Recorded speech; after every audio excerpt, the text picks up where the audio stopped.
la parution de ce recueil d'homélies est réellement une grâce parce qu'elle est le reflet du personnage qu'était le père Boris, et un personnage d'une richesse rare. C'était un grand intellectuel, c'était un orateur, c'était un spirituel, un homme de prière, un érudit en théologie et en même temps un pasteur.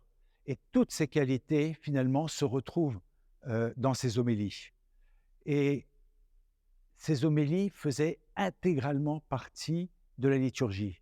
Parce que s'il y a bien une des qualités qui marque le Père Boris, c'était avant tout un liturge. Et ces homélies s'intégraient complètement dans la liturgie. Il prenait au début de la liturgie le peuple qui était là, il commençait par inviter tout le monde à invoquer l'Esprit Saint, et tous ensemble, on se mettait en marche vers le royaume. Et au moment où il prononçait la parole, soit lui, soit les diacres, ensuite il sortait et il nous commentait cette parole. Et il nous rendait cette parole vivante, il nous rendait cette parole, il nous montrait comment Dieu aime l'homme.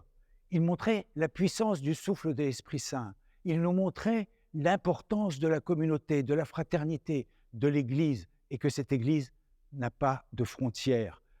Un des thèmes qu'il aimait, sur lesquels il aimait beaucoup prêcher, c'était, vous savez, cette histoire des 4 amis qui apportent le paralytique aux pieds de Jésus et ils ne peuvent pas rentrer dans la maison où est Jésus. Et alors, ils sont obligés de passer par le toit. Et le Père Boris I nous invitait à nous prendre les uns les autres et à nous porter les uns les autres.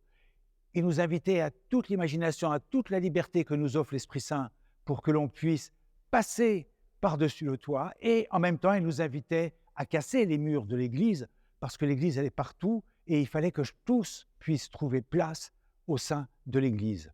Et tout ça, on le retrouvait dans ces homélies. Et ce qui est intéressant aussi, c'est de noter, on le verra moins dans ce livre, mais c'est de noter l'évolution de ces homélies dans le temps.